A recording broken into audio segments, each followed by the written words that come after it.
Welcome everybody to a new week and another live stream with the Mohawk Forex scalping team, true scalping team. And yeah, good morning if you're in New York, and good afternoon here in London.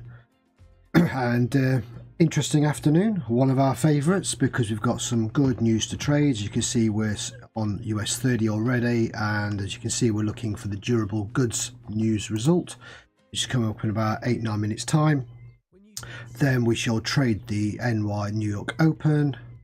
In fact, sorry, before that we'll have a look at the Schiller Home Price Index year on year in half an hour, and then we'll do the New York Open, and then we will do the Consumer Confidence Report, which is backed up with the new home sales. So plenty of news to give us that momentum, as well. Momentum scalpers, fundamental scalpers, true scalpers. So we're going to use the news as our catalyst to get some trades away, as well as the Open using our RSI scanner. All the information on how to join our group, have us as your mentors, join our VIP Discord channel as well, where you get all the setups and help, is www.mohawkforex.com. So, been an interesting morning. We've done fairly well on DAX already, on the Euro Open and the London Open, so we're already got some nice profit behind us. We started with a $3,000 account this week, and so we're already 25% up on that, which is pretty good. And so yeah, we're just going to continue, and then we'll take our profits at the end of the week. So I'm looking for 5 to 10% ideally, would be really nice. Based on your account size, that's the way I kind of try and work it out.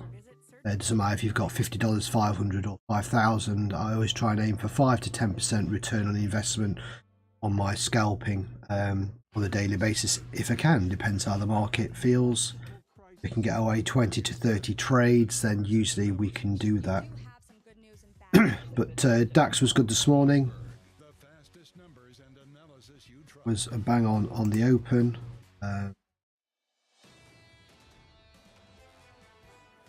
Just have a look, just your brokers open. So I'm on IC markets, as you all know. We're looking at SP 500 as well. As you can see here, look, you could have traded this. We had a nice sell RSI cross down through the neutral on the Euro Open, and there was 10 pips there.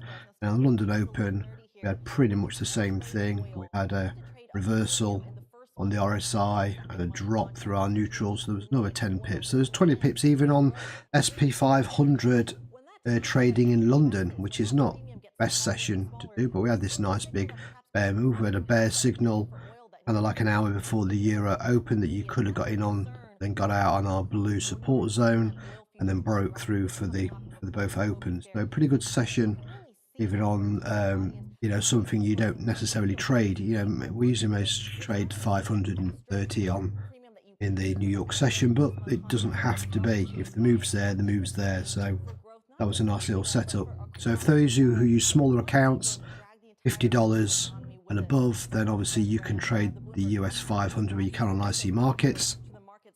And for those of you bigger accounts, it's the US-30. So obviously pre-market news, we are looking hopefully to take reverses. So if the news is good, we will take the sell. If the news is bad, we will take a buy. Obviously looking at the RSI to give us the momentum, but when we get the result in about 4 or 5 minutes time, that will be looking to do.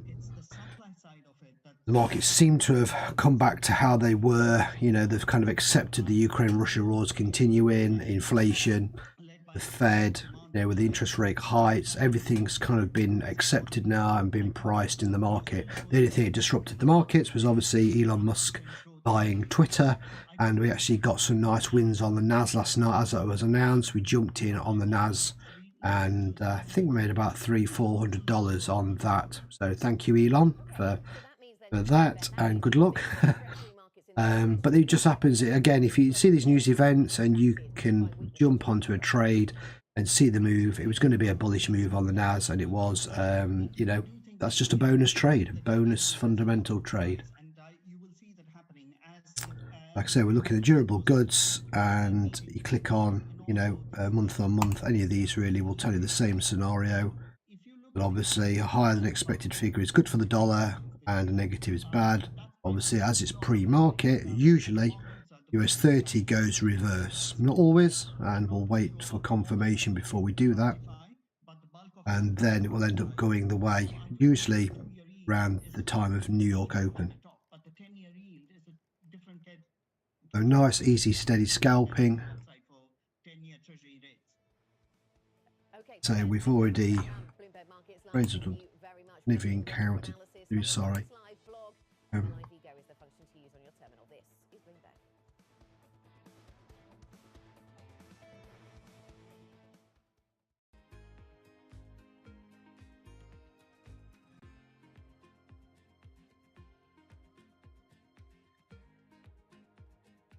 23 trades, positions already, all on DAX this morning, and they were all winners. So that was pretty good. Happy with that. And that's over 2 sessions. I mean, that's the Euro Open, which we trade now, and the London Open. So kind of a dozen per one for scalping. So I was pretty happy with that. We've got Bloomberg obviously in the background, keeping an eye on everything. So we'll just turn that up. See index update. I'll just post this into the group as well.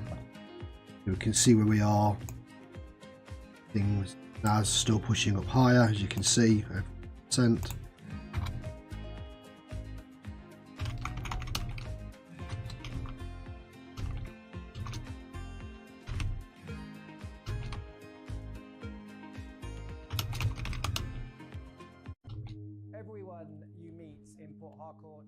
Obviously gold, if you want to trade gold, you can risky, but gold will usually go the way of the news moment. That's the kind of how it has been going. But I'm focused on US-30 and the 500.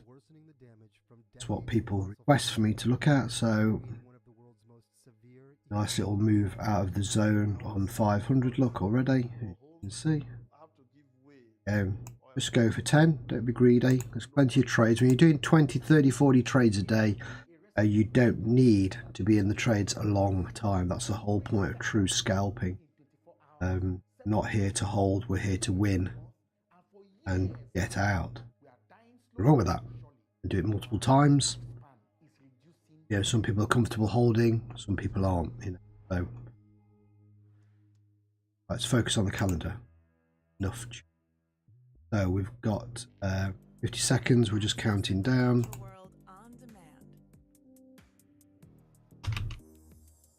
Hear from leading economists, policymakers, and industry experts via live and on-demand webinars, only from Bloomberg. So we don't jump in straight away because it's going to be slow burning, slow moving, but let's see what we get. There we are on 30. Obviously, I've got to watch out for this neutral resistance and the trend line, of course, as well. So for me, if the news was good, we could take a sell. Would be the nicer way, but let's see. 20 seconds. Okay. Interesting one. Always a good news result, usually. See if it's going to be good. 1%. Better than expected. Forecasting what kind of material, and it's worse than expected, 0.8, but overall better than expected on those results. So going to be interesting to see which way this goes. Let's have a look. Like it's going to be a sell. RSI's just dipped down, look. 46, 45. If we can get 3 positions away, we have done, and we're just closing them now, and there we go, we're out, done, dusted. And we got a win of 28, 28 and 17, so we got 31st, 70, oh, we got about $100 there. There you go, there was the dip down. Why did I get out of the trade? Because points of interest bounced. See here, bounce. Now, if it breaks this blue support zone, we will go again. As you can see, look, we're going to get our RSI, average line, it's going to come down. So that was a nice win. There you go. Quick. That's what it's all about. This is true scalping, not messing around. That's the quickest $100 you could probably earn. I'm just going to copy that chart and post it and post the results.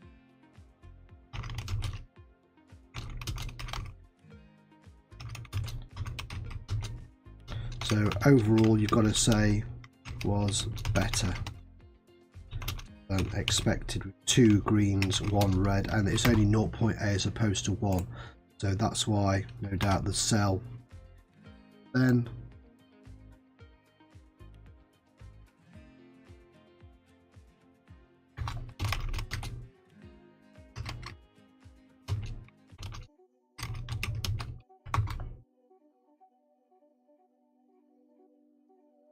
see size back up. You want to wait now for it to go red again, but you can see the result. It was only just lower, but these 1.2 and 1.1, the X defense orders and X transport were way better. So I suggest that you treat that as a better than expected result overall. Like I say, you've got to look at the general consensus. So let's see if US-30 does indeed break lower. Might be able to get another sell, but obviously we're on a major support level here. Don't go and you've got heavy support here, so wait for the RSI to give us some confirmation before we nip in again. We're sat on our baseline, so it was a case of just a quick trade on that one. We'll just watch and see. 500 was exactly the same. Look, no different. If you trade in a small account, they pretty much follow suit. So obviously I'm not going to take a sell unless I see some red. I'm not going to take a buy unless I see some green. That's the way to do it. Be safe. You know, don't, you know, just assume everything is going to. You could just zoom in, you can see here. So that was the wick. Bought this and I got out as soon as it hit the bottom. Bang. That was it. Saw it drop. Green. Now it's bouncing up, you see, which you expect. You're in a neutral zone where it can go either way. So that was the news result, and now we'll see a bigger move. We should see a bigger move, and it could go either way now. It doesn't really matter. We've taken the momentum of the news. We've got 26 minutes to the Schiller one, which will be another interesting one. We'll just wait and see what Bloomberg says, reports on it as well.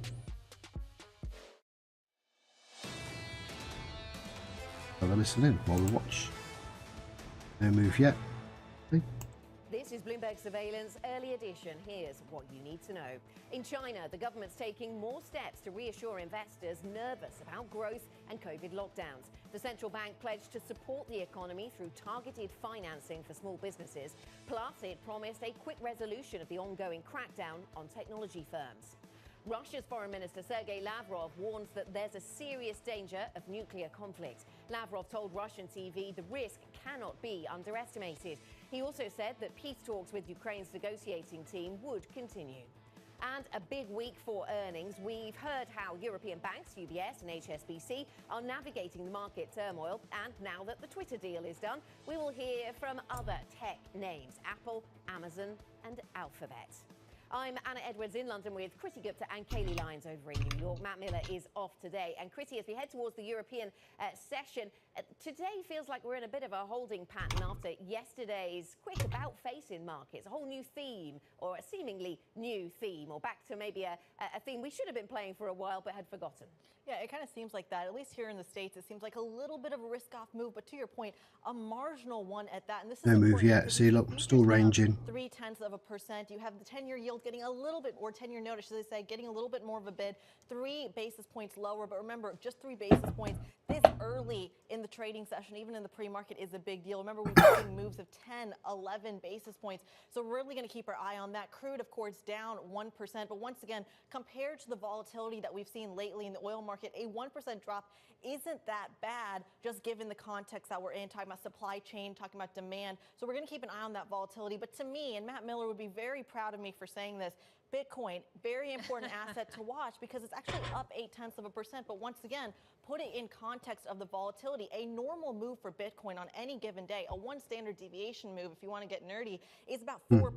So to see it only up 0.8% on a broadly risk-off day when you look in the other asset classes, that's significant. We'll see which side wins, the risk-off you're seeing in futures or the risk-on. There we go. Some more red. I love the Bitcoin talk, Creedy, and we'll be talking much Are we more going to about get that a sell on crypto this? later on today, 1 p.m. Eastern time. shameless plug. Don't miss it. Now, as for the action in pre-market trading, of course, Down, the not story that really beautiful. Is it continues going to to bounce dominate against our that? focus on the corporate side would be Twitter and Elon Musk's deal to buy the company for $44 billion or $54.20 a share. Interestingly, though, the stock's still Back out trading again. below that You can in see. early hours, right around that 52 level, only up about 0.6%. Now, of course, Any green there going are to come our questions we still way? don't know the answer to, including how exactly is Elon Musk going to come up with that $21 billion Bounce. in It's a financing decent that support he's zone, as personally you can see. Look. guaranteed? What will it mean for his So Tesla stake be in careful. particular? See You if it's saw going to Tesla down a break little that bit level or yesterday, not. on questions surrounding that RSI breakout of about 39. 4 If it in breaks early this hours. average Then, of line, course, then we aside could be from going that down. So acquisition, the this is the take move. private This is what I'm of saying. Twitter in the We've technology got the space result. also We is knew a it was big worse than one. This weekend we'll be having two giants so reporting better expected. after the So bell, now both, we're taking Alphabet and Microsoft. sell. Both of them at this point unchanged in pre-market trading, Anna, as we wait for those results. Yeah, absolutely. A lot to focus on technology from Twitter. Brilliant. Yes, we got another 2 sales. Yay, that was it. Nice and easy.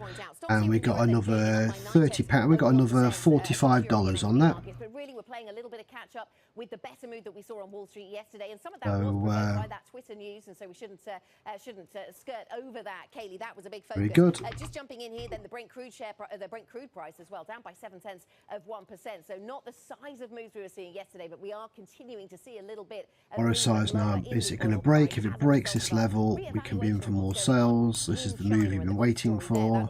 Be careful. UBS in focus, up by 2.4%. Moved more than I thought it would do, actually. Like I say, going exactly as we said. News overall was positive, but US-30 decides to drop. The bank had to acknowledge that returns of cash to shareholders in terms of buybacks a little bit less likely given the capital ratios they just reported. Quick focus on Russian assets for you then. This is what we have on Russia. See if it's going to push down, spike all the way back down, fill that wick again, minus support. A little bit of ground this morning. We are working towards, of course, a rate decision from the central bank over in Russia. RSI's 30, look, as you can see. Still playing in what is a fairly broken market at this point. Kaylee?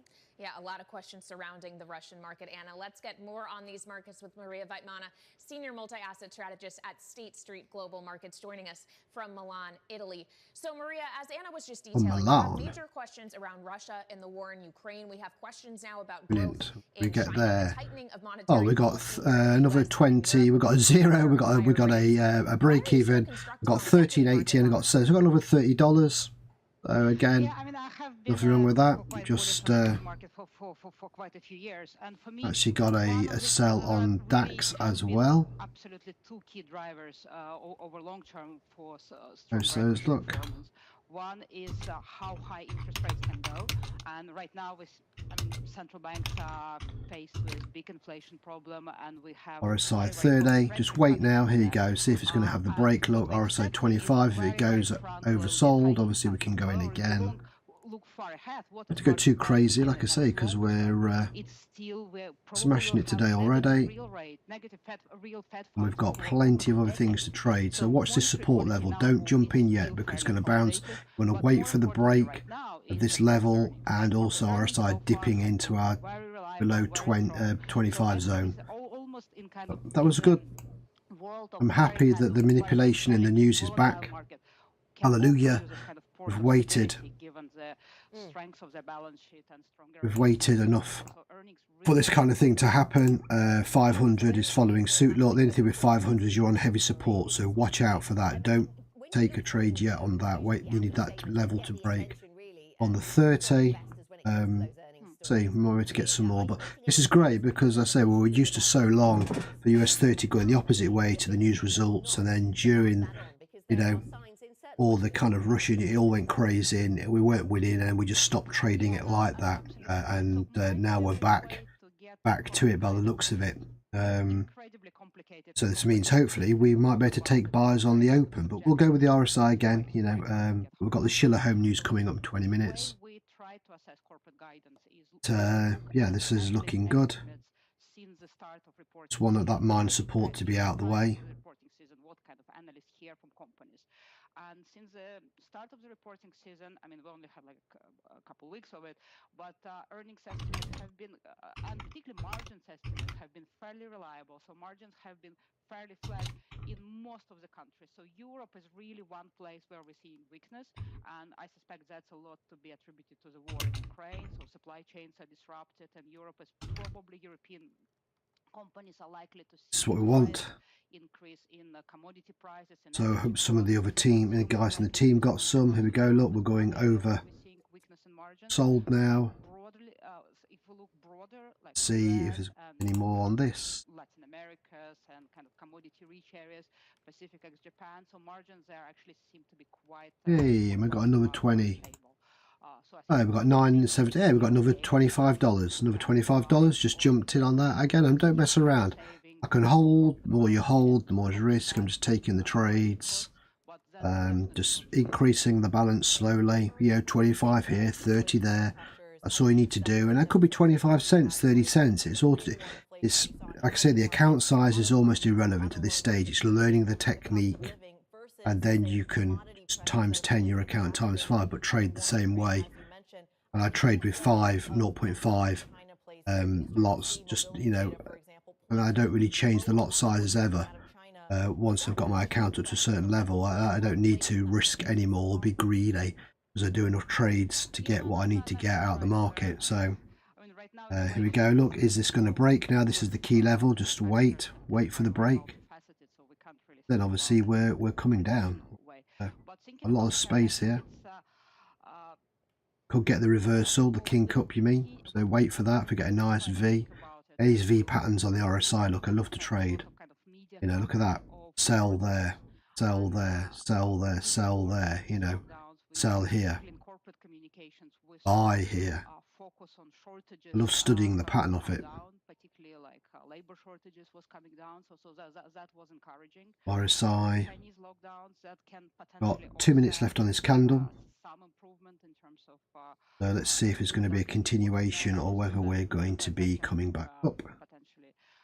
Yeah, we're not really forming any kind of pattern yet. It's kind of a second leg M that was trying to be a bit of a W. Obviously the news.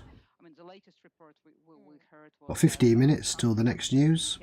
Chiller home index. Again, medium impact, but it might kick in a bit of momentum. Again, if it doesn't move, we don't take the trade. It's as simple as we don't just take every single news event. We look and see the effect it has on the market.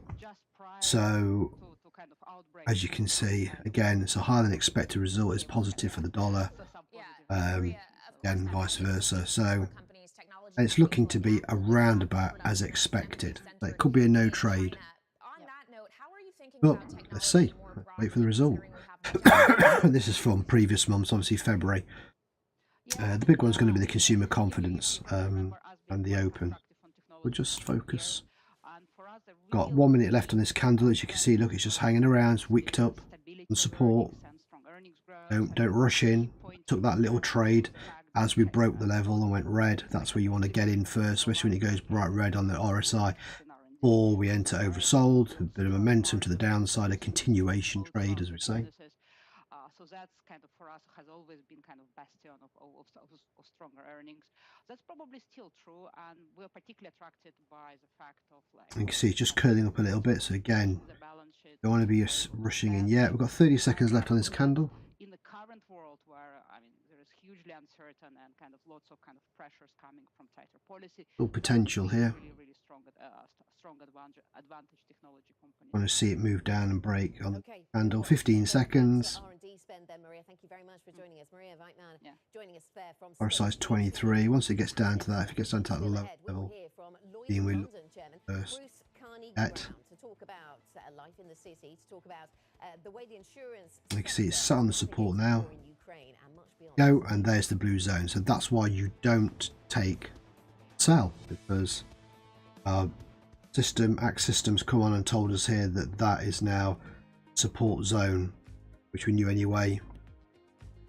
Blue one means it's a highly respected support zone. Usually it broke here, but now we're down to this level. So if you was in a sale and you see these zones appear, you get out of the trade.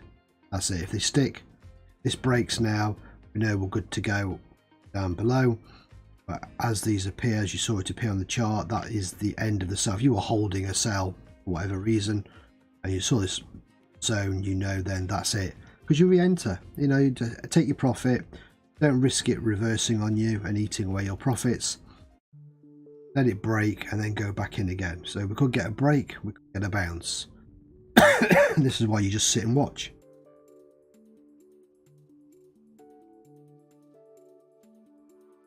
because we're on a 3 minute, we only have to wait 3 minutes, you know. So the good thing about this time frame, that's my favorite time frame. You can apply this to 9 minutes, 1 minute if you want to be crazy, 15 minutes. It works on those time frames, but you know, the sweet spot for me is always a 3 minute, and it doesn't matter what you've got on your broker. I don't really look at my broker's chart. I just enter buy or sell. Everything is based on TradingView, because the numbers don't match up. As you know, your broker's numbers are different to TradingView's numbers, so you just want to see the momentum, see the move, and make sure you're in to get that 5 to 10 pips. That's the secret of doing it. By the time you try to work out the difference between TradingView and your broker, pending orders, the move's gone. It's all over. You're too late. You've missed it. You're not scalping. You're not true scalping. It's done. You haven't got time for that. You take the trade, take the money, and get out. Wait for the next setup. And if you look at TradingView and then look at your broker on a different time frame, you're just going to confuse the hell out of yourself and talk yourself out of a trade or take a bad trade. So that's why I just focus on the one time frame dashboard to help gauge a bigger picture as well. I'm just talking about small moves. Yeah, this could be an uptrend. If we zoom out, yeah, I'm not saying it is, but you know, it's going down to us, but on a bigger time frame, it could be an uptrend. But it doesn't matter because we're scalping the micro moves of the market. Just in and out, 5 to 10 pips. That's secret. Wealth management business was hit by slowing client activity and rising costs. We're on about earnings more than the durable goods. Surprised I haven't mentioned the durable goods. They were talking about it before.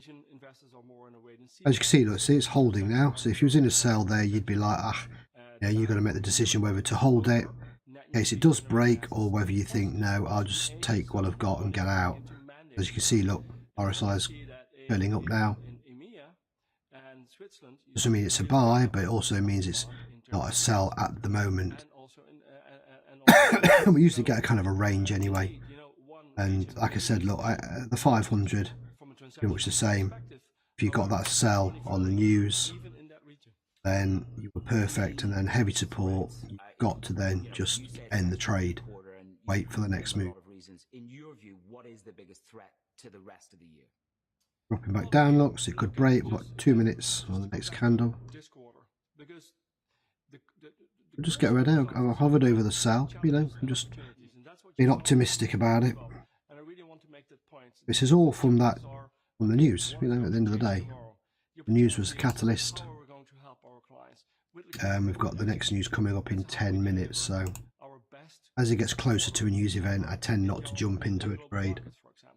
That's the opportunity. The threat is, okay, is transaction revenues going down on the wealth management side, but we see more and more money still coming through. So our brand is out there as a beacon of stability. Our capital strength shows that clients have trust in us. So you see opportunities and threats, and with things being so unpredictable, you can only rely on what you're really strong at, which is your own advice and your own stability, and that's what we bring to our clients. When I look at China, there's a sense of panic in the currency market. Growth levels are being stripped back aggressively. Do you see any material deleveraging or risk in your business in China and Asia? Well, we have seen Told you all about it. in the last 3 quarters You don't necessarily have to know what the news is about. It's the difference between the consensus, the expected figure, and the actual result that will either make the market move or not. That's as long as it's medium or high impact. Picking the right thing to trade. Like I say, you could have chosen gold, cable, pound against the dollar, you know, pound against the yen, pound against the Canadian dollar if you want. You know, it just, I prefer to trade indices because when they move, and also it's one thing as opposed to two currencies, powerful currencies fighting against each other. You've got this big machine of the US-30, the 500 DAX and everything, big machine, generally, you know, eventually moving in one direction, rolling like a big slow tractor. You know, whereas the currency pairs, Forex pairs, there's always a fight between the two, and you'd want to be really stronger than the other to get that move. And if they're both kind of strong, like pound and the dollar can be, you get nothing, you get ranging, you get your account blown. And so that's why I don't trade currency pairs as much as I used to. I still trade every now and then, but I love trading the indices, especially for the kind of scalping we do, and also you haven't got to worry about commission. Just got to worry about spreads with IC markets anyway. They're really having to lean heavily on trading. Yeah, and we certainly saw that coming through as a theme in the US. RSI 31, you see, look, just poked up. Now it could come back into the zone, in which case we'd go in for another sell. Scalp between that point of interest through zone. Just wait, because we're getting towards the next news event. Let's have a quick look at the index.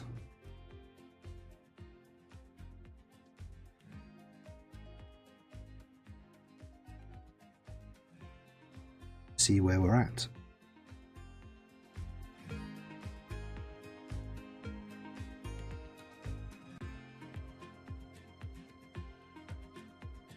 And DAX is pretty much getting overbought. Everything's pushing green. Europe.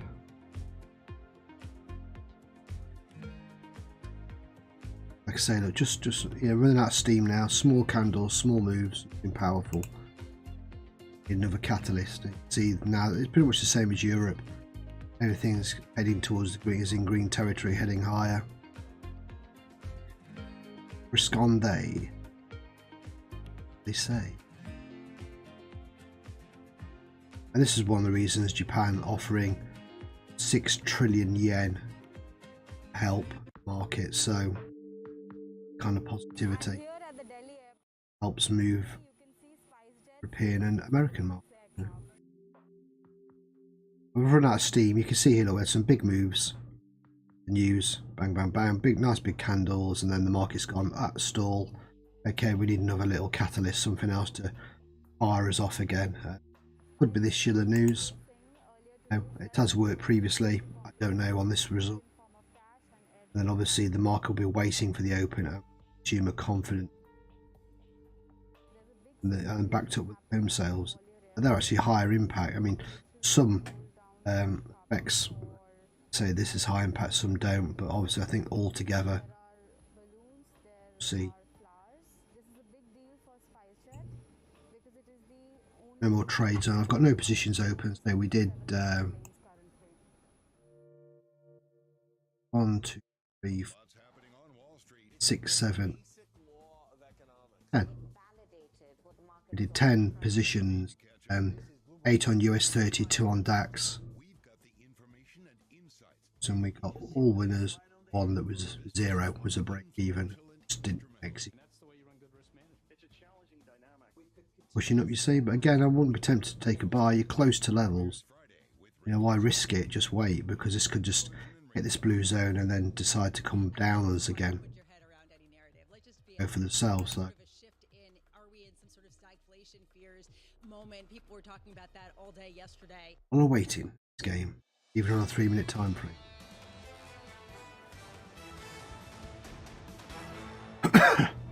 This is Bloomberg Surveillance Early Edition. I'm Anna Edwards in London with Chrissy Gupta and Kaylee Lyons over in New York. Now, Russia's move to transfer foreign-owned jets to its own aircraft register amid foreign sanctions has triggered a wave of insurance claims. However, Lloyd's of London sees the cost of the war as less than estimated by some, perhaps, saying that insurers' liability was limited to around 10% really to 15% of the happening. asset value of jets struck. Now, just say we had the move. This is it. We about steam, the blue zone, game over. And you see, that's why, like I said, when you see the blue zones, you end the trade. If they stick, they repaint, obviously. Well, come on, they'll disappear. But once they stick, like that did pretty much straight away, I would have ended my trade, because this is what happens. I mean, you'd still be in some profit, but you just lost half your profit. So just wait, because then it could bounce and you can take another sell. So you can recoup anything you lost or didn't collect, you know. If it breaks, then you can scalp between these two zones here. And if it breaks here, we go up to our trend line. You know, it's all about climbing up and down steps and ladders, getting in and out the next nearest level. Not assuming price is going to break through all these levels and get up here, and here's where you set your profit and your stop loss down here. That's not true scalping. And it's wishful thinking. Well, it'd be like that. Direct basis, less than 1% of Lloyd's revenues come out of either Ukraine, Belarus, or Russia itself. Sat waiting. These are mostly second-order risks. A couple of minutes to go. Okay. To aviation there. Get ready. Clearly, there are big fleets of Again. Boeing and Airbus. Again, not guaranteed there's going to be a trade on this. I don't know. It all depends on the results. Russian airlines. Again, it's pre-market, so you know, if it's good news, better than expected, we might get a drop, and vice versa. But again, that's not guaranteed. Again, I will check with the RSI and what direction and price action if we. It's relatively complicated because different risks are covered by different insurers, so hull risks are different from. Remember to give us a like if you're watching as well. Give me a like on the old YouTube. It does help. Just a small channel, growing slowly. Now, I do this for my own entertainment as much as anybody else's. But it is entertainment. Multifaceted, so there are specifically issues around political violence, of which this is clearly an example. There are credit flows in terms of the insurance of credit payments across borders. So we're still evaluating all of that. We'll easily get another drop. Put a number on that. That's coming. I'm not interested in taking any trade at the moment. It was so close to next get caught out. In case there is a big difference in the news, then it will move. It's not as simple as taking the value of the aircraft. Excuse me. Aircraft were insured, therefore this is the number. It gets more complicated than that. Is it because some policies simply don't apply at times of war then? Getting ready. Sanctions regime as well in terms of what you're allowed to cover and what you're not allowed to cover, because if your insurance is deemed to be supporting Russia, you have to cancel it straight away. And of course that will be a discussion, because arguably the beneficiaries of our insurance policies are actually mostly non-Russian owners of these. See which way go. So my arrow's not indicative of where to take a trade. I'm just placing it there. Worked through. Also see a right of termination in most insurance policies related to war events. So unless you bought a war cover, you may not be covered for that kind of. Is there any parallel with any period of history here? I mean, I'm thinking about the immediate aftermath of 9/11, where it seemed for a period that perhaps aviation. A couple of minutes to go. Just going to count down. We need something away from 19. You know what I mean? 18, 20. Either we'll do. Maybe we'll get ourselves a little move then. The 500 is pretty much mimicking the 30 look. They're bang on the chart. It's the whole purpose of insurance is to take risk off our customers' balance sheet and take it on to our own. What's I think a bit different here is sanctions policy. Yeah, we're waiting. Yep. Countdown. That is more coordinated than it's. Excuse me. Post 9/11. Certainly not in the immediate aftermath of 9/11. And of course it's important that different jurisdictions manage these in a coordinated way, because otherwise gaps in risk and coverage occur. So we've been spending quite a lot of time on that issue. Can I ask you about something completely different? And that is, you know, we're sitting here in the City of London, and you occupy, your business occupies a really iconic building in the City of London, designed by, you know, very famous architects, and a real piece of architecture you can pick out certainly from a distance. Are you planning to stay in that building? We understand that you're negotiating with landlords at the moment, and I mean, it's a beautiful thing. We're showing pictures of it now. Are you planning to stay there? Well, we'd like to stay there. Clearly, we want to drive a hard bargain with our landlords, so it's unsurprising that there would be noise out there. There's a break in the lease in 2026, yes, 2026, which I think would be too soon for us to move out, and so the focus is really on 2031, which would be the next break. I'm hoping we'll reach agreement with our landlord actually in the next few weeks, and that we'll have an outcome that allows us to stay. So we'll look for agreement there then in the next few weeks. There's been protest activity outside your building, Extinction Rebellion very active in the City of London. Are they, you know, they're asking you to withdraw insurance from certain parts? Good luck everyone, let's see what we can get. You've already made some moves in that regard. What's the latest? Well, I think we've got to go through a transition, and how quickly this result comes out as well. Going through that transition. We need it to be urgent, but it needs to be orderly as well. And so we're trying to avoid cliff edges for our customers, but we absolutely recognise, and we've made there's nothing else to net zero by 2050. And to the point you've already made, we've made some guidance to the market about not underwriting new thermal coal projects, for instance. Okay, all right. Thank you so much for joining us, Bruce. Bruce Carnegie-Brown, the Lloyd's of London chairman, joining us here, hot on the heels of his appearance at City Week. European equity markets on the back foot, down by 0.9%. US futures negative 0.3% this hour. This is Bloomberg.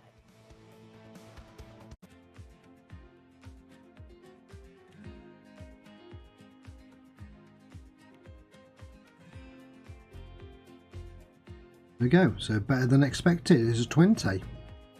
So let's see if this does push the US-30 down.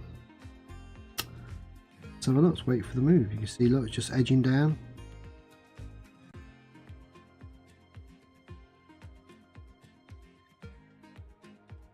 Can nip in. We have done. Yay! Nipped in and out there. We got $50. There you go, $50 just on that move.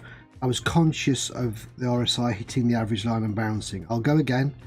It breaks here, but I know this can be seen as a support and resistance for the RSI. That's why I just nipped in and just grabbed the quick 50. I didn't want to mess around. Just see, I'm just hovering over the sell, see if it's pushed down, because it could push back up. You know, it's going against the news, which is what we expect. Better than expected news. Obviously, companies now they're getting see there, hundreds, maybe even thousands of applications. So software has come in to automate the process. You want to write your resume for robots, not for humans. The only job your resume has is to be comprehensible to the software that is reading it, because that software or robot is going to decide whether or not a human ever gets their eyes on it. These things are programmed by a certain segment of the population that might not be totally inclusive or not be fully aware. Concerns about how this technology could exacerbate discrimination. For the FTC, I think foremost, the FTC needs to be making sure that we're fully understanding this technology. We don't trust companies to self-regulate when it comes to see. We don't trust them to self-regulate. There you go, look, pushing down. Workplace comp. Why on earth would we trust them to self-regulate? He's going to bounce off that level. Get more spells. Let's see. And versely against the news, you see, so it's pretty good. Front row, exclusive interviews with the most influential figures in finance. Lloyd Blankfein. RSI 35, just dip down, beautiful. And just feel that wick hit that blue zone. Want or a bounce up. Very, very abnormal honeymoon Goldilocks period. First available on the Bloomberg terminal, then on Bloomberg Television and Bloomberg.com. Front row, the best seats in the house for business. Yeah, it's nice. It's gone worse.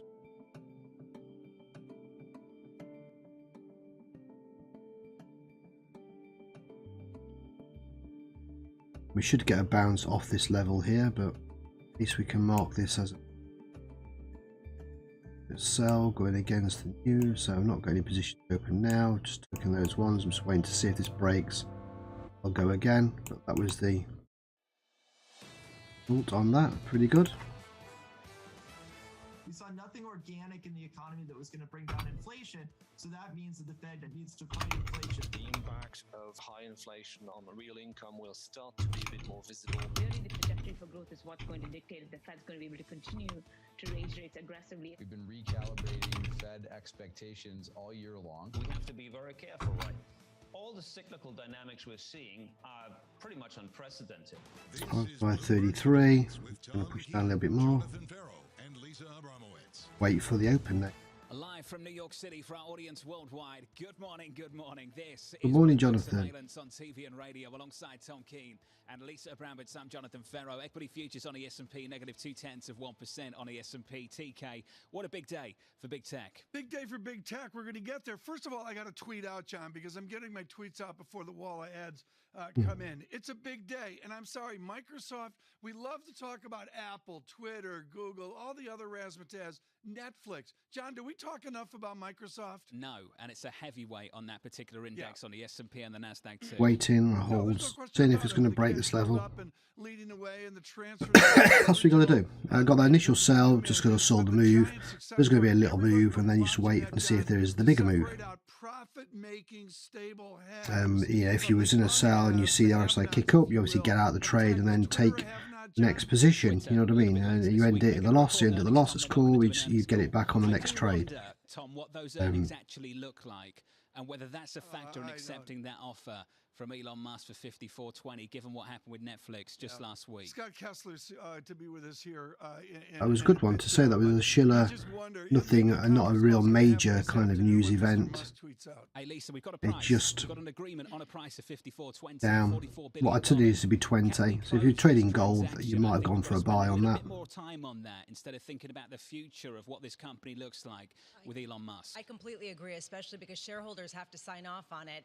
And of course, Elon Musk Musk, we know that he's going to have the equity position, but is he going to share it? He wants external investors in this company. Will he get them? And then how does he finance this truly if he doesn't get that type of external participation? And the cost of the debt as well, Bramo. I mean, a lot of people have framed this as a moral crusade, maybe moving the company away from for-profit to something else. And I'm just looking at the cost of the debt, Lisa, and wondering whether he can really actually do that. When you have a leveraged buyout, one of the biggest in years, you have real investors, you have people who actually want to see the money. Can he deliver it at a time when he's really crafting this, as you say, in moral terms? Let's whip through the price section and get you geared up for a big day ahead. We have earnings It's from a Alphabet big day. and Microsoft after the close. Those two names, 17% of the NASDAQ 100, just two names. We're negative 0.2 on the NASDAQ. So we'll look at the NAS in a minute. S&P, Actually, down we'll 0.2 look at the NAS. Also, yields Have a coming look 3 and basis see. points on a 10-year to 278.93. But TK, we have Was got that to big? talk There was about the this Elon Musk briefly. news. The Boom, boom, boom. 106 handle on euro dollar. That's a big move in the last couple of months. For all you pumped up on equity, this is the true backstory this morning. Now it's in a bit of a range again, waiting for the open and some support to bounce. So you've got to wait for that. That's fine. John, and the answer is, We're going to see if this is going to bounce down a little bit more. We can just scalp this or not. If not, we'll just wait for the open. Oh, we've got 20 minutes to go. 128, weaker yen out to 130, not there yet. And John, what would you say? 105 is the emotional point. So we could get some nice buys on the open if the USA decides to come back this level where it started the drop. And the euro open. See. Threat of a recession. And it's not just the conflict in Ukraine. It's very much having to do with what's going on in China. And yes, China is trying to stimulate their economy. But So still 33, see, slow moving. I told you this. I think it's slow moving. I'm watching. UN Secretary General Antonio Guterres is visiting Moscow. He is there now. He is visiting with Sergei Lavrov. After that, he's going to have an appearance with Vladimir Putin. Can we get peace talks off the ground as the threat of nuclear war is floated by Sergei Lavrov? We're also going to hear from UN Secretary General Jens 1 minute left on this candle. this morning at 11:45 after speaking with Ukrainians. Today, we get a slew of U.S. economic data. We can focus on a whole number of them, whether it's durable goods orders, but I want to really talk about housing prices, which we're going to get at 9 a.m. We get a number There we of go. gauges of housing prices. Here's the at a Schiller. time when Excellent. we're still I'm seeing glad they've actually mentioned it. record highs. How much do we see that continue at a time when people are looking for anywhere we could possibly get a sense that perhaps the tightening financial conditions, particularly in mortgage debt, is actually having an impact? And then today, of course, it is tech earnings across the board. Microsoft and Alphabet. The interesting thing about these, as Tom said, the haves and the have-nots, that partition, cloud very much the haves, right? That is the stable revenue sources. What about advertising, John? How much do we get a sense of where the emphasis is at a time when the consumer is really in question? Bramo, thanks for that. Looking forward to those earnings a little bit later. We have some earnings now from PepsiCo. Beat and a raise of the outlook as well, Tico. Now seeing full year organic revenue at plus 8%. Yeah. The estimate was 6.37. They had previously seen it up 6. The Frito-Lay Corporation masquerades as a soda company, John. This is a different story than Coca-Cola. And I think that 8% is really, really important. It speaks to the nominal GDP. See if this is going to take us anywhere. Is it just going to push down a bit more? Are we bouncing up? There's important. Those are big In organic RSI revenue. 32. I've seen this headline in a while, Tom. 2 percentage point FX translation headwind. Do you think we might see a little bit more of that? I think nice to bring that up. I've always played it down. It's a media darling, John. But the fact is, maybe this time around, FX really matters. Elisa, given where the dollar is, I think it matters right now. Well, it actually, we saw a similar. This is nice. If it breaks this zone, it's going down. The solid zone here. Overseas. I do wonder, though, this always becomes sort of the canary in the coal mine, right? The idea that this is used as an excuse at a time of otherwise some other potential headwinds. It's a great excuse. It always is. The stock's not doing much in a pre-market. It's down about 1/10 of 1%. Doing something in a big way is Elon Musk, securing a $44 billion deal to acquire Twitter and take it private. Scott Kessler joins us now, Vice President and Global Sector Lead for Technology. Rangers, this is what I mean about the death zone with the RSI. You just don't know. Will it go up, go down? You know, it's... Can they close this transaction? You know, I think a lot of people are expecting that this deal will close. I think yesterday at their all-hands meeting, they talked about within 6 months. That seems somewhat arbitrary, but it seems like the perception is that they, in fact, will close this transaction. Musk has filed documentation related to Brilliant. the There we go. elements of the Hey, I got in and out there. I just managed to scalp in there. I got 10, 10, and 4. So I got 24. So I got about about $30. $30. Just a quick, cheeky small. That was just so quick and cheeky. Again, on that break. There you go. Now it's breaking. And this is what we wanted to see. In the history of Wall Street. Our people have, run it out nicely here, Tom Maloney and Creighton Harrison. And the bottom line is, if Tesla goes down, how much is Mr. Musk at risk given 58 gazillion shares? Well, it's nice to see the 30 is back trading how we want to, going against all the news. I love it. So there you go. So if we just zoom out, we can see our next level, the heavy support. There is the 29, 28. So yeah, I should have held a little bit longer there, but it doesn't matter. Like I said, these are all bonus trades because it's not a news event that we usually move much.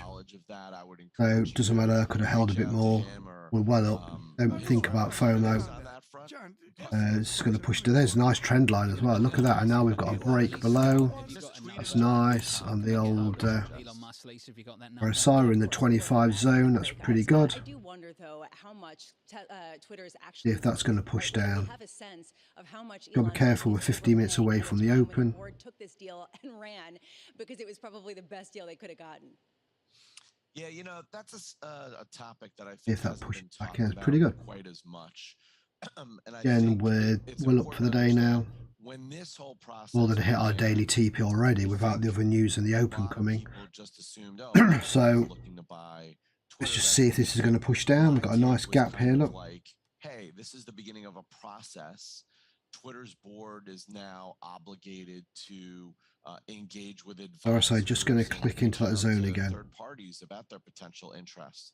I think what's noteworthy, as you point out, is it doesn't seem like there was much other activity around participating in a buyout of Twitter, separate from what Musk is doing. And in fact, what Musk indicated. Now we've got a blue zone flashing, coming away. See, this is I like to see it when it repaints. Wait and see if that comes. That comes again. And if you're earning a sell, you end the trade and go again. Not only the most compelling offer, but perhaps the only one. Scott Kessler of Third Bridge. Scott, thank you, buddy. As always, good to catch up.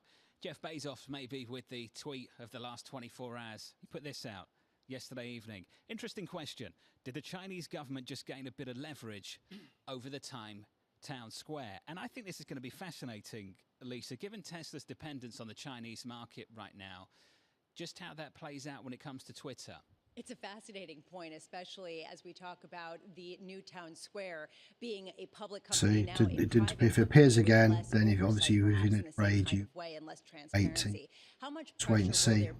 Thing up, or it's going to enter that 25 zone again, drop down. Does it actually make it easier? I mean, honestly, how much are we going to be talking about what the meaning of free speech is and how Elon Musk represents that in his protocol around Twitter? Dan Ives of Wedbush talked about this. There's the zone look thing. How this could invite some scrutiny. Disappeared again, so just wait. That sticks, remember. If you're in a sell, end. We're going to see if we can get out front of all the navel gazing, if not this transaction comes through, is the massive squandered disappeared again. Undecisive again. Making or down the income statement, profit making company. There's no ifs or buts about that. Twitter did not succeed at that, and some people, no, it's sticking, including Ms. Abramowitz, that this is the price. In our 60-second meeting this morning, Tom, you and I talked briefly about the prospect appeared again. This goes private and then becomes a public company again. Really undecided whether it wants to break into that level or not. Too much time over the it was about 60 seconds. 60 seconds, and about 42 of those seconds is our entourage is catching up as well as they do. And here's headlines coming out right now. Enters the new debt commitment letter. Amended equity commitment letter. That's there. So it's come up now. So if you was in a sell, end it now. Whatever it is, doesn't matter. You'll get back in. So it's stuck now. You see, when you see it flashing so many times, you think, is it gonna break? Is it gonna stick? Now it's stuck. So that's the end of the sale, and you got a nice king cup now. So now we just wait for the open. That was a nice little successful. Okay. Not Meta. Well done on that. This is Meta. This is Bloomberg. Keeping you up to date with news from around the world with the first word, I'm Ritika Gupta. Call it Elon Musk's $21 billion mystery. Where will he get the cash to buy Twitter? Musk has agreed to buy the social networking platform for about $44 billion. He's outlined how the financing He's got it in his back pocket. $5 billion of that, but he's been short on NAS, again, for those guys who want to trade a slightly smaller account. NAS is pretty good. Again, that's sat on some heavy support at the moment, so going to watch the US-30 as we're coming. Like I say, we've got news up in 43 minutes, but we've got the open in about 15 minutes time. Time to get a quick coffee. Even though many in Russia believe that Ukraine's position is set by the US and other Western countries. And in China, the government's taking more steps to reassure investors nervous about growth and COVID lockdowns. The central bank pledged to support the economy through targeted financing for small businesses. Plus, it promised a quick resolution of the ongoing crackdown on those technology firms. In the UK, Prime Minister Boris Johnson will tell his cabinet today to come up with innovative solutions to the rising cost of living, but they can't rely only Been a harder day than yesterday, that's for sure. As you can see, look, you know, the blue zone, just got to respect. Don't do anything, don't do any trade. You've got a nice trend line now. The price can bounce and then on down, or on the open we could get a break. So put the arrow on there now. We've got the consumer confidence and then we're done. It's been a good day of scalping. Oh, good session, I should say. 3 sessions. We're talking about a total of, you know, 2.5 hours. That's it for the day. That's your daily work. You know, we're talking 15 minutes to half an hour Euro session, 15 to half an hour London session. Now we're doing a 90-minute stream. That's it. That's all it needs to be. Overtrading for me is being at the screen all the time and seeing the trade. If you don't see the trades, you're never going to take them. That's the way I see it. If you're always focused on your charts, then you're going to take more trades than you need to do. To just get those time periods right for you when you can trade. And once you've done, win, lose or draw, doesn't matter. End for the day, reset and go again the next day. That's the way to do it. You know, once price action, everything gets away from the opens, unless there's major news, everything starts to stall up anyway. There's something like, you know, the Elon Musk thing yesterday with the tweet and Twitter that, you know, made NAS and US-30 and everything move, you know, late on in the UK. Usually everything ranges up, so the longer you're in the market, everything just tails off slowly. You know, the most volatile, momentumous periods are always the opens, and then any major news. Outside of that, it's all the you know, you can be caught either way. The RSI on our chart on our Axe trading system definitely helps, and there's plenty of trades to take, but they're never going to be as quick moving opens and major news events. Saying pick the session you can trade in for 30 minutes, trade it, and then walk away, close down your laptop, turn off your computer. Then you're not tempted to take trades if you're not looking at them. So you can look into it and see trades that aren't there, be tempted to take something. I've done it. I've done it.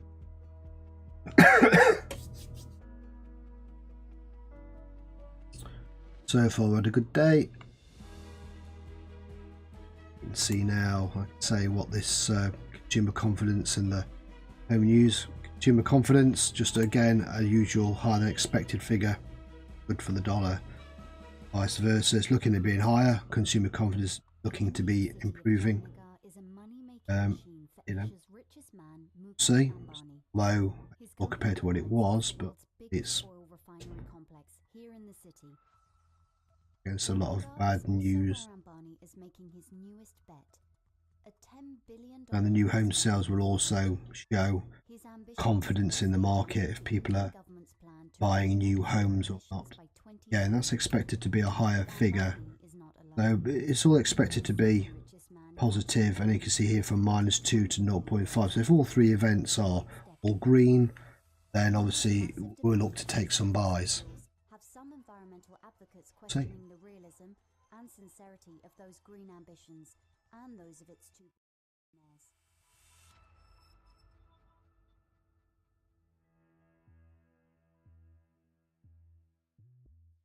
US-30 look, see in the range. If you did have that sell, you know, it's still, you would have been back in profit. Look, you know, there's nothing major. It didn't break above. If you'd had a sell here, your stop loss would have been above that points of interest line, and now it's dropped down. Look, it's breaking the level, so actually it's good. Now the level's disappeared. Look, the blue zone's disappeared, so you know you did the right thing, getting rid of the trade even if it was a loss, and then re-entering now when you saw that candle. So RSI is 26. Now it's got to break this points of interest level. Yeah. You don't want to be reversing on that. It's a bearish 90%. Look, market's heading down. But we have only got 8 minutes to go till the open, so again, I would not be jumping. There's no need to take a risk where you're caught in a trade on the open. We know the open can go either way. And depending on your account size, you can blow your account after you've done a lot of hard day scalping. Last you want to do is make one silly move just because you think there's a move there. So this is a nice move, but I would just wait.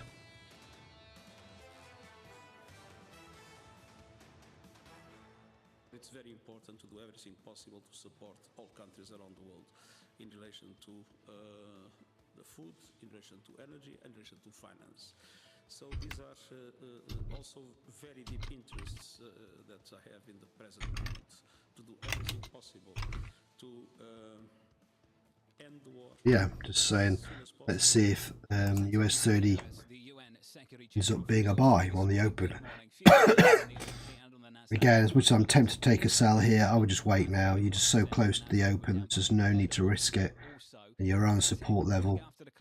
This breaks, maybe, but RSI is back in. So it would have been a winning trade if you had to take a loss and go back in. That's the way to do it. South by 3 basis points to 278.74. Euro dollar a 106 handle, 106.81 on that currency pair, negative 1/3 of 1%. On Twitter, talking about Twitter on Twitter, Senator Warren saying the following: "This deal is dangerous for our democracy. Billionaires, Tom, like Elon Musk, play by a different set of rules than everyone else, accumulating power for their own gain. We need a wealth tax and strong rules to hold big tech accountable."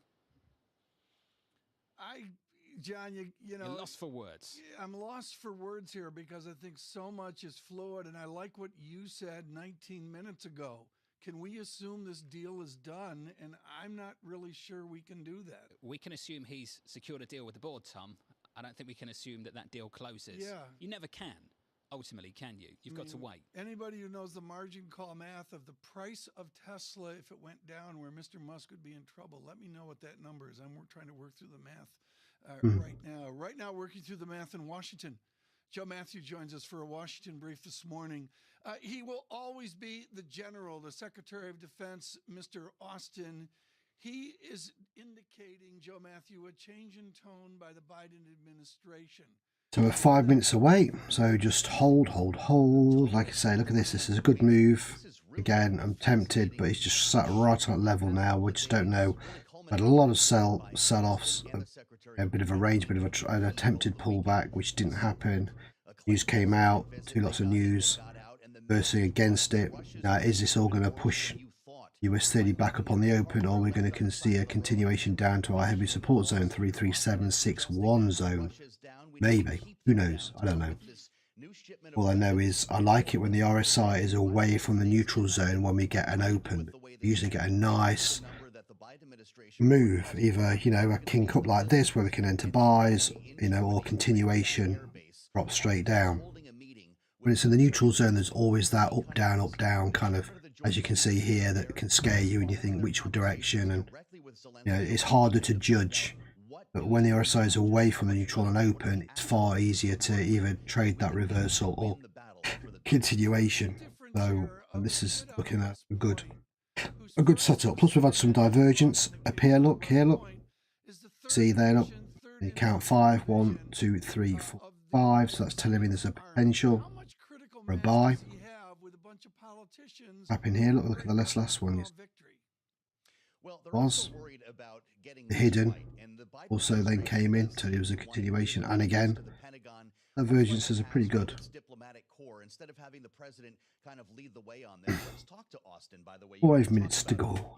The way we should be using See, that's just coming out the nose, just flattened out on that zone look. going on right now. We understand from John Kirby at the Pentagon that they have just now finished up howitzer training. There's some 70 howitzers we sent over there that can shoot much further than the Russian artillery. Blue zone.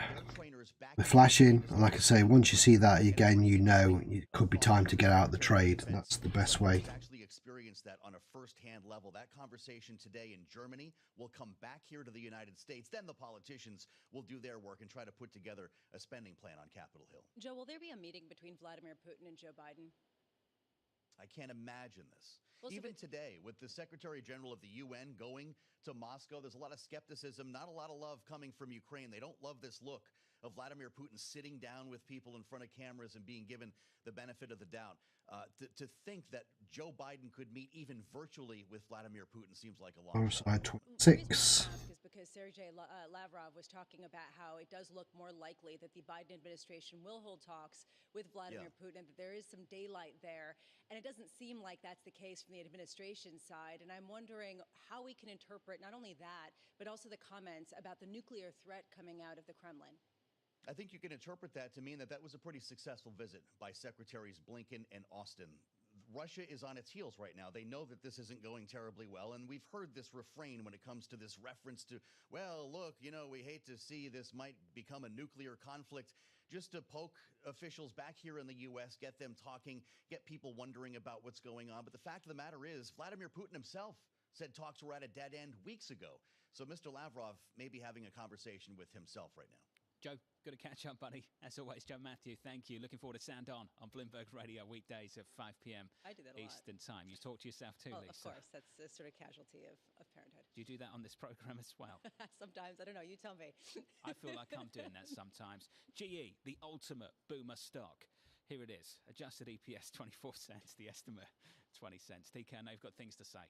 You can come in a second and say it. It's a jumble. You know, I think the stereotype is it's a boomer stock. This is a massive restructuring going on right now. I noticed they got a $3 billion buyback authorization of some type. I think, John, what I really want to know there is what they're doing with aviation. I mean, I think that's sort of the sterling child. And with the airline recovery, you wonder if that's, you know, they say here demand remains strong.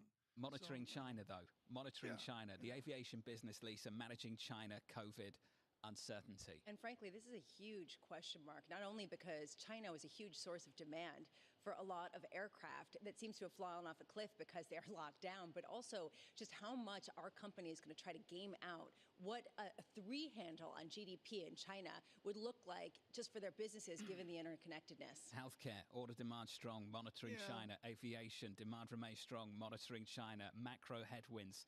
This is mixed, Tom. Yes. 2 minutes to go. Let's get ready. As you can see, the blue zone has disappeared, but we've got a bit of a range going on. We're sat on our support level on our POI. So I'm hoping we're going to get a tasty push up and a buy. And we've got a nice gap here that we can scalp. You can see from the bottom to there, we're talking 30 odd pips. So see. No, I think it's the old days. That's the old days. You drove along the Mohawk River and waved in Schenectady at the beautiful old building and the GE sign. And there was a romance and a guy named Welch was over in Pittsfield, and that was good another times. time. I know. Futures down a third of 1%. It's killing me this morning. Isn't that the ultimate boomer index? The Nasdaq 100. Let's talk Bitcoin. I was going to do that. 1% Fidelity, John, Fidelity announced they want to put Bitcoin in retirement. RSI 20, just popped out the zone. Oh, don't get me going. Triple leverage. Don't get me going. Yields in 3 basis points on a 10. Go, right, we're logged in. Yeah, we're into 55. Euro dollar with a 106 handle. We spent some time on that through this morning. From New York with Tom Key, Lisa Rabbit, and Jonathan Ferro for our audience worldwide. Heard on radio, seen on TV. This is Bloomberg Surveillance. Gonna get what we're gonna get.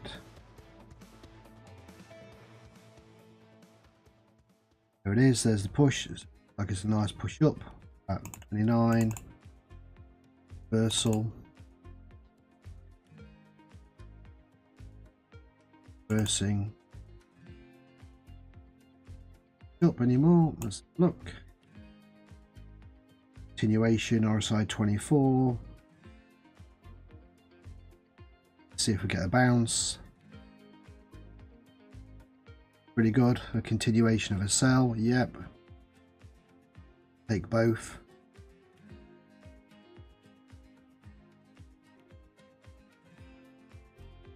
So we've got $100 on the sell. Perfect.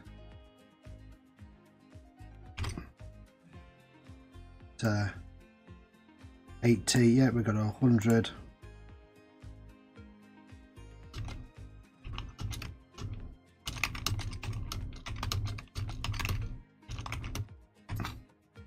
Beautiful. That was a beautiful. Got the blue support look you can see there. So let's see. Again, it's a nice continuation. Awesome. Right, so we've caught on that. Let's see if we can get any buys. RSI 21. We're in the zone. Let's see.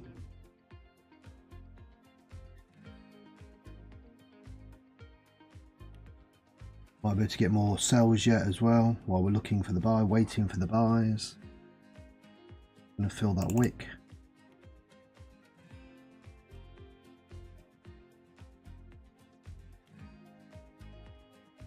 Yes, we've got another $25. Beautiful. Watching the RSI again, just pumping down. Great, I bounced off that level. It's perfect.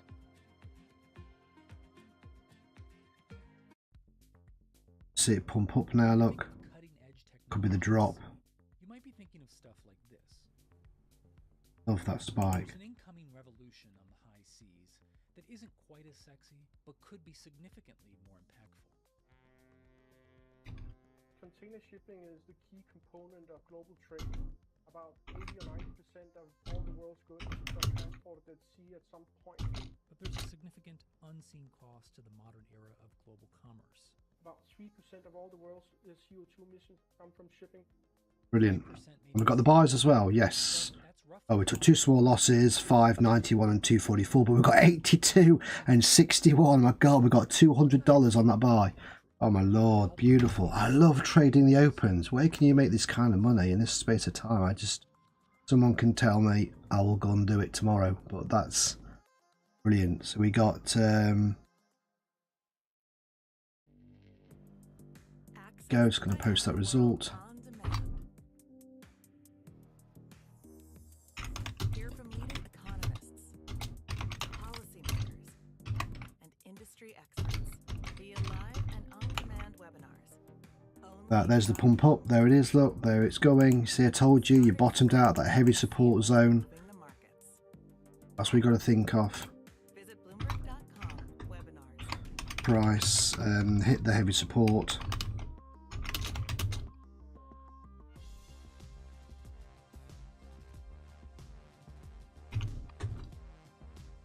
That's why you don't panic on the open whichever way you go, because there's always a chance to come back.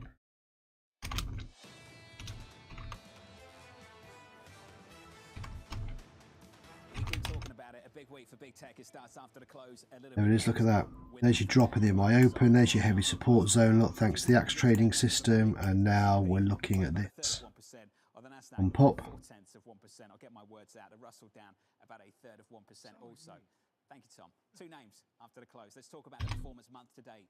So open and 4/10 on Microsoft on Alphabet. We're pretty much 1, 2, 3, 4, 5, 6 trades, 2 losses, 4 wins, and we got, like I say, 140, 150, 210. We've got about $300 less, $10 in losses. Tuesday onto Wednesday, Facebook. Onto Thursday when we get Amazon and Apple. Let's switch things up and just finish on this. I know you're focused on this, Tom. Euro dollar. Euro dollar has a 106 handle. So if you go, that's 4 minutes of scalping. 4 minutes of scalping. Early 2017, we had a so well happy with that.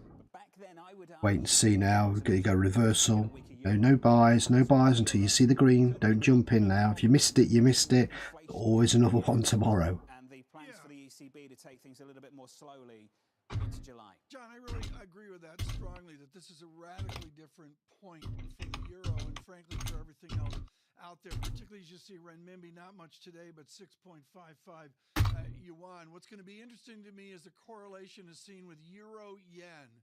Retail doesn't follow euro yen, John. You know Global Wall Street has it tattooed to its brain. And that's the issue for global markets right now, Tom. I don't know where this is going and where this breaks. You've talked about dollar yen breaking out towards 130, euro dollar breaking down towards parity. Can the Japanese keep buying bonds, keep buying bonds, keep buying bonds, and ignore what the rest of the global central bank authorities are doing? Can the ECB... But look, that's what you need. Sometimes you don't need that many trades if you've got some decent wins on the chart. And we've got the next news event coming up as well yet. Experiences, they get overcome by events. Everything's planned out. All the setup you have, John. The real issue here is you get a 104 euro, 130 yen. The story's sudden. Two small losses purely because of the execution time. As you know, the direction was right. I took the sell, took the buy, bang. There you go. Through scalping. Perfection. An art form, but we can do it. And now I'm going to get ready for this 23 minutes for the final trade of the day, which is going to be the consumer confidence and the new home sales. So the last trades, and we've had a really good session. I'm happy today. Prepare to accelerate the pace of tightening is, one, what is neutral, two, what is potentially how far they will have to go above neutral, and then I think another question is just what effect does balance sheet tightening have on the economy? I think now it's time to get some sun. It's a beautiful sunny day here on the seafront, which is rare. It's a good thing. We just do a bit of trading and catch some sun, come back later on maybe for this API crude oil, because I'm back on the oil. Oil's been doing really well with this result. Again, this will be an Australian open session trade, but we're going to trade this, that is for sure. Back later after watching the old Real Madrid Man City match as well. So trading and football, perfect combination. But see if we can get another win. There we go, look, now it's coming up. Again, you don't be taking a buy. I mean, some people will take a buy as it crosses here.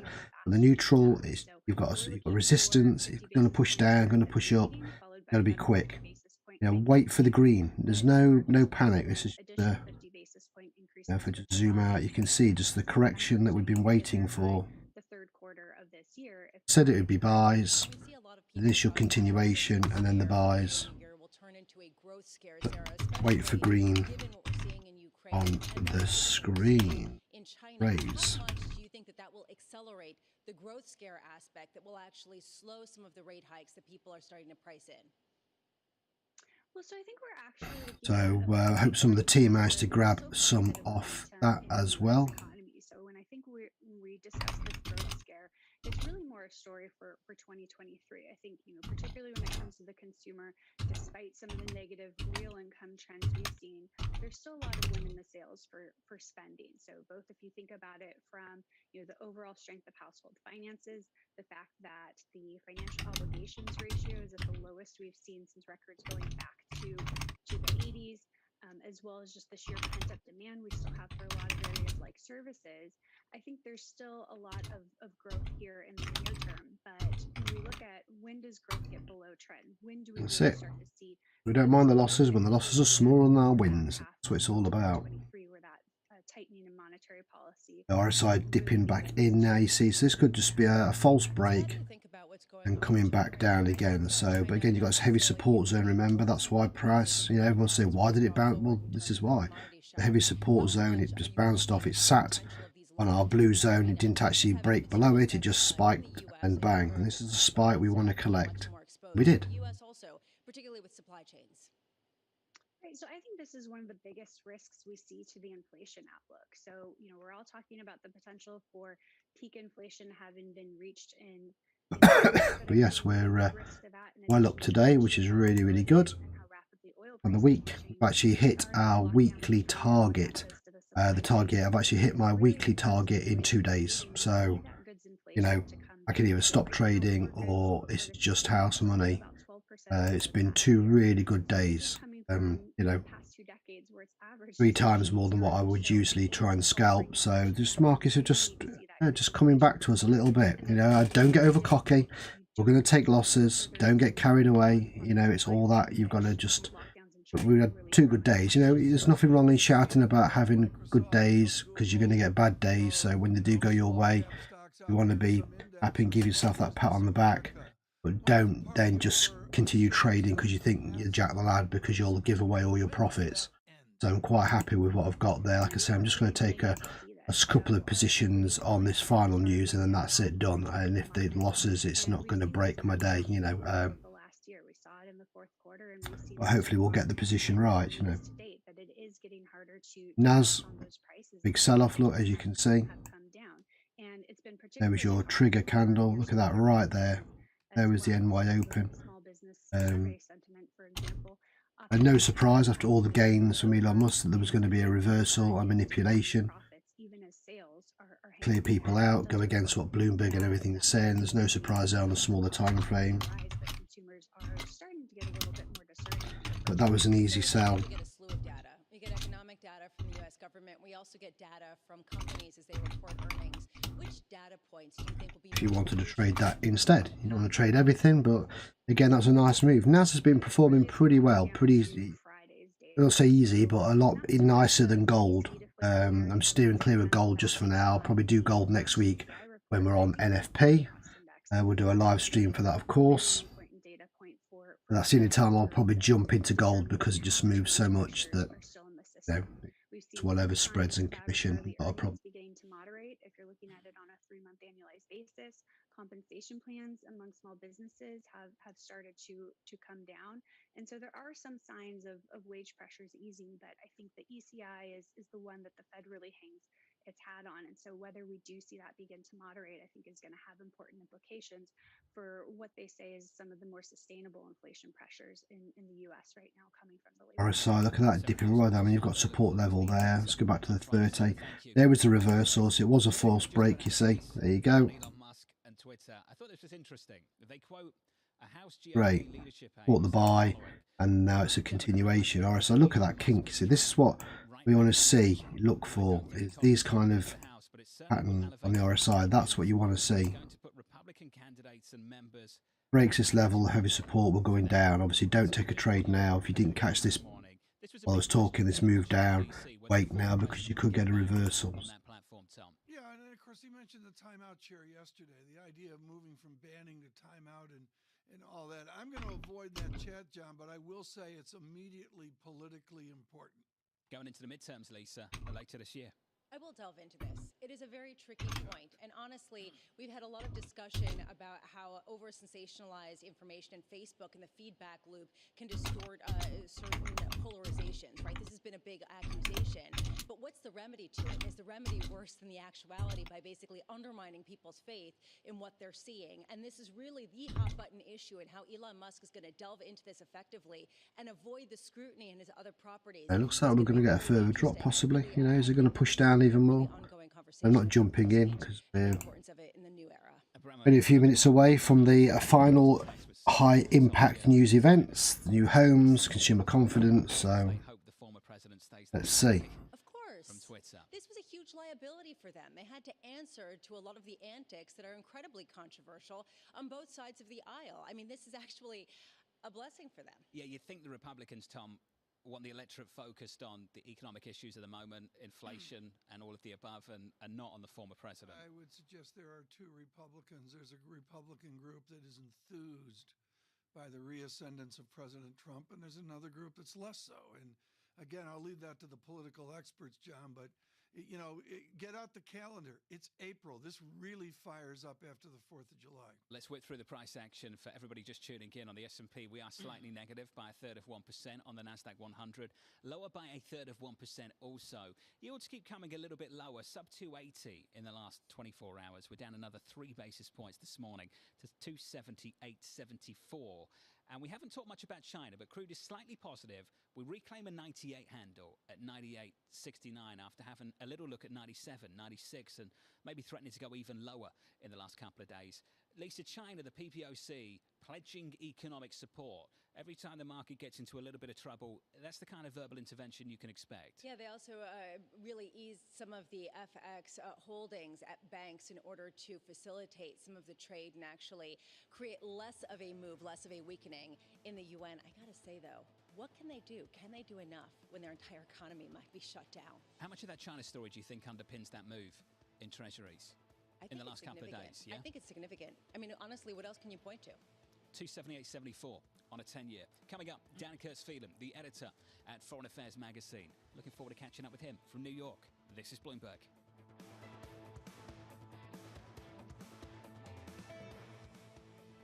Keeping you up to date with news from around the world with the first word, I'm Ritika Gupta. It will be one of the biggest leverage buyout deals in history. Elon Musk clinched the deal to buy Twitter for about $44 billion.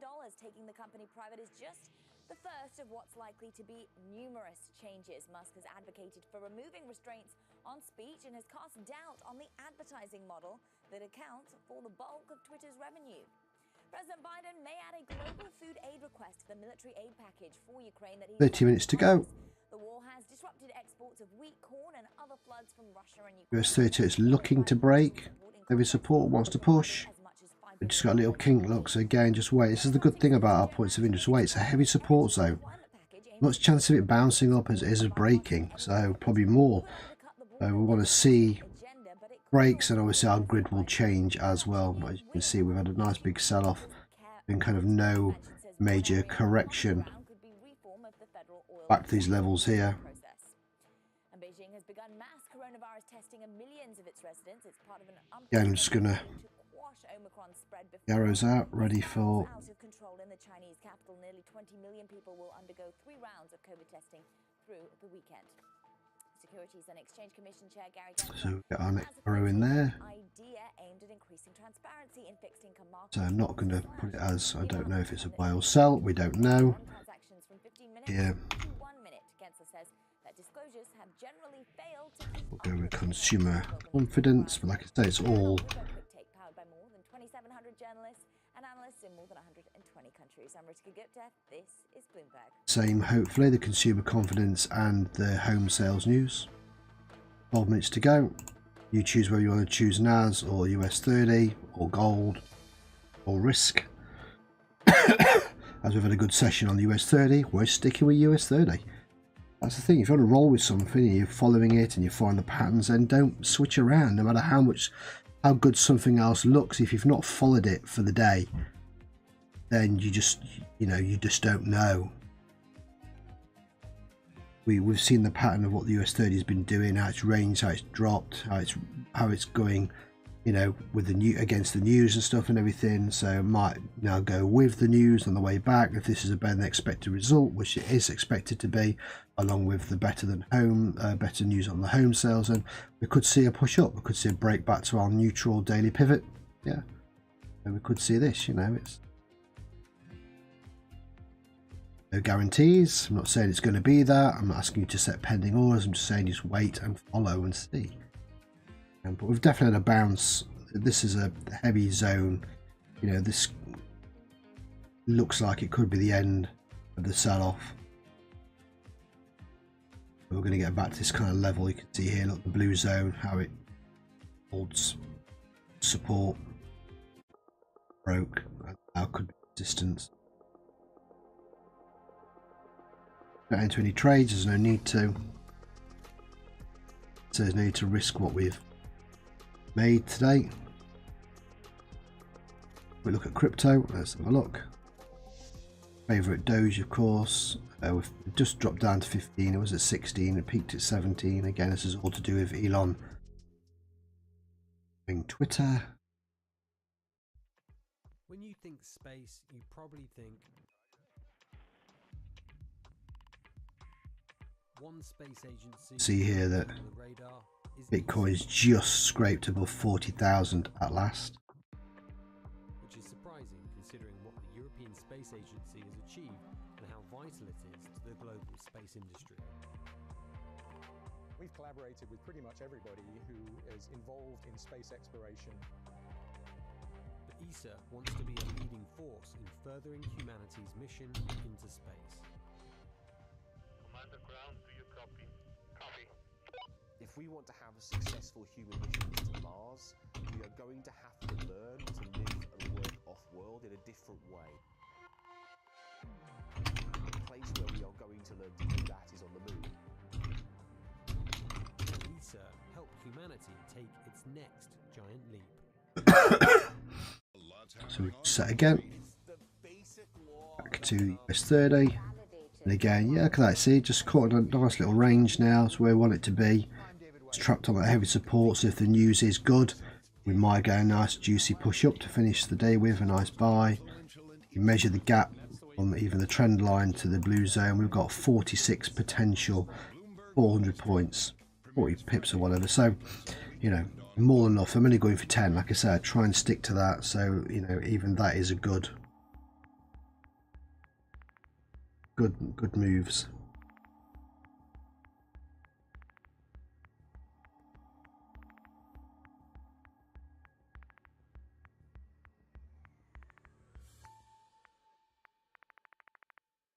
It's really a reminder, isn't it, just how sensitive the markets are to any commentary about trade. We did see some pressure on the yuan, we did see some pressure on the futures.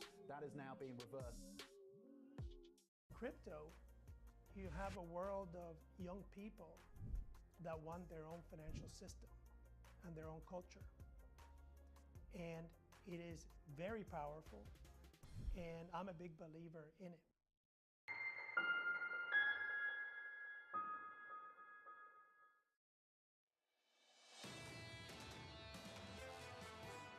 I simply don't think this is poised for ending anytime soon. If Russia does badly, Mr. Putin's not going to want to stop and admit that.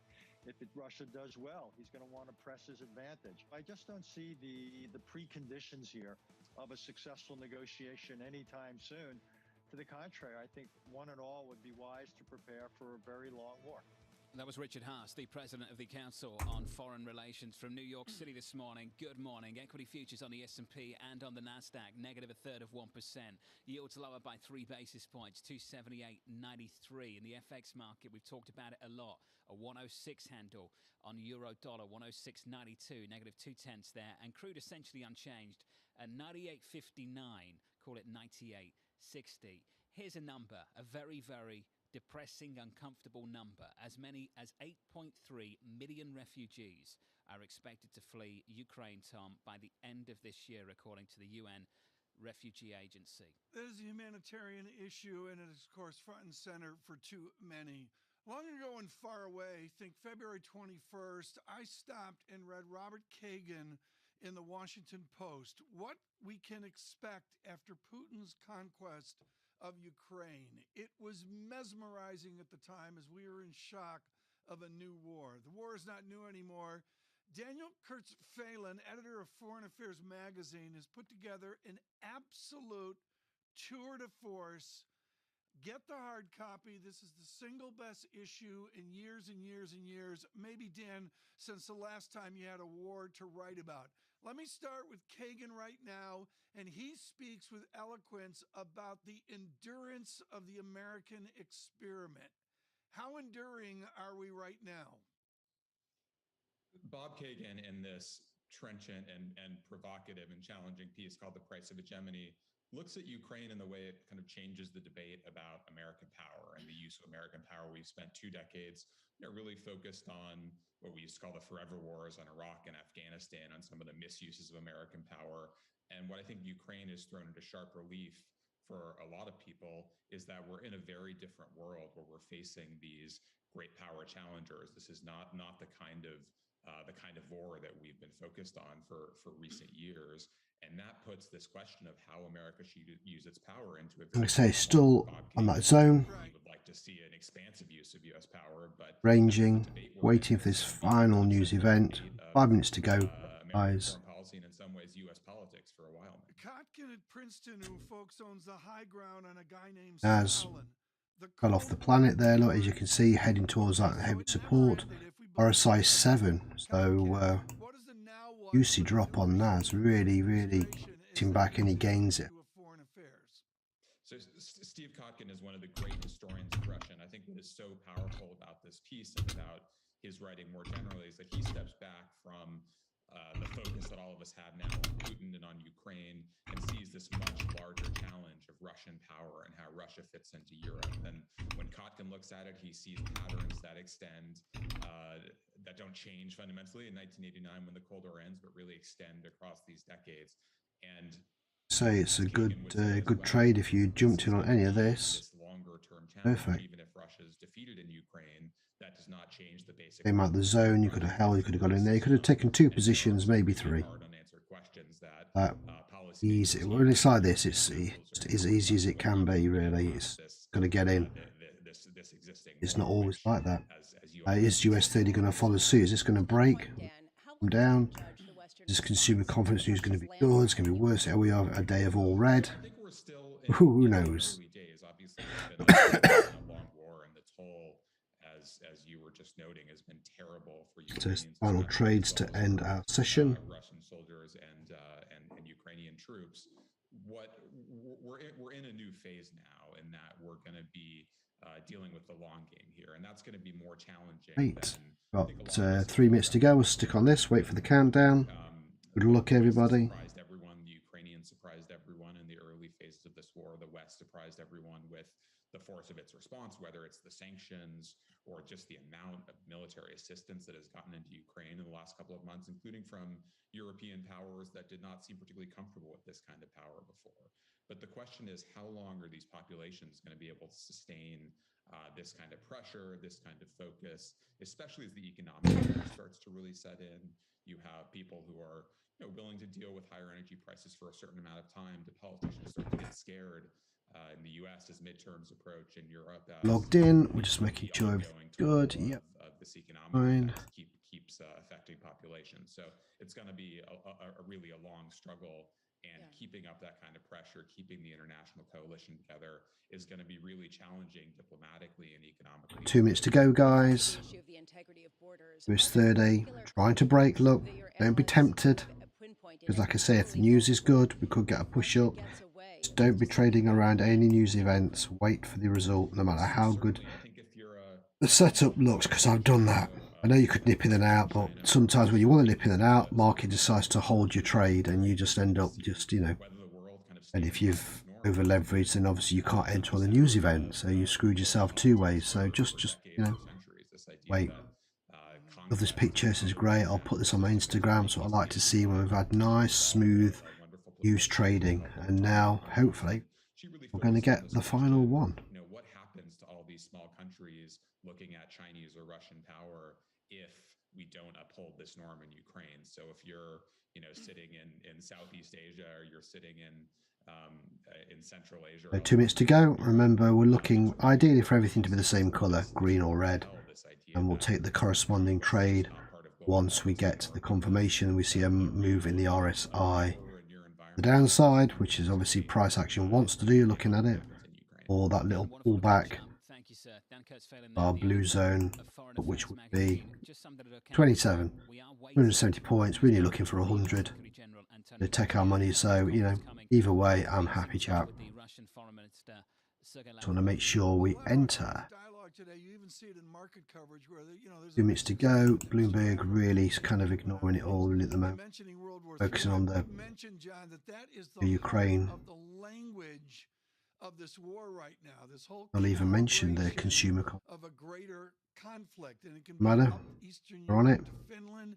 It can be a more Chinese discussion, whatever.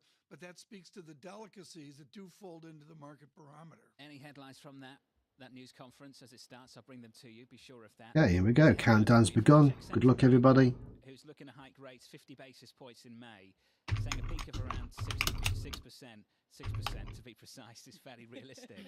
They were at 25 basis points last May. They're now at 5%. That's just how quickly the story has moved, Lisa, on what they call extreme price pressure. And how much are they trying to get ahead? We've got extreme price pressure, so it's pushed up to that zone. If support hasn't broke it, you see, it's sat on it, so I don't know which way this is going to go. Putting my consumer confidence arrow around here. So see. This tightening cycle is very, very global in a way that I don't think it was the last time the Fed was hiking interest rates, given that the ECB is set to get into the mix, into the action too. Futures, maybe. Futures negative a third of 1% on the S&P. Okay, we're all set. Let's see what we get. Let's have a look. Quickly is the result going to come out? Oh, it's all red. Brilliant. All red. We like to see. Wait and see what happens with the RSI. Don't jump in. 40, look, it's pushing up. Careful. Wait and see. It's going to hit that resistance, pushing up, you see. So we're not entering anything yet. Could be a reversal. Just, you know, wait. The higher you enter the sell, if we're going for sells, the better. See the RSI peak down a bit. 41's trying to get back into that zone, you see. Wait, still be reversing on us, could still be buy, but I'm not taking a buy. I'd rather not take a trade. But that was all good news. Is it going to push down? Well, we don't jumping anymore on the news. Wait. Enter at the highest point if we're going to take the sell. That's where you should fit. 543, 42. Two doses of vaccines, Pfizer vaccine specifically, neutralize the virus, but not as efficiently because various Trying to push up. You can see, look at the action. Look at it moving. Meaning that a third dose is a must for it to successfully neutralize the variant. What we don't know Get back into that neutral zone or not. the effects of mix and matching between vaccines and what are the capabilities of antibodies produced from this Enter a site at the highest point. neutralizing Omicron. Because as we know, 4. the world use different types of vaccines. Bounce down. Great data to look at. It will be also great to look at because majority of the studies done, uses a small sample number, and most of the time, when you translate it to real world, the data changes. Struggling to break any higher. To look at large scale data of the ability of antibodies 43 I might get in. to neutralize this variant. Grateful here today that the Get any sales, wait and see. uses ACE2 receptor as its main entry. It means that all of the vaccines Who's that? Result. Wait. uses a different receptor other than ACE2. Worse than expected. So I think that is the best news that we got from all the studies which came in the past couple of days.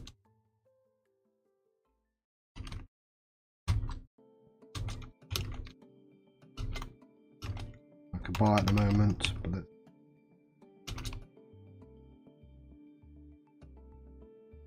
down.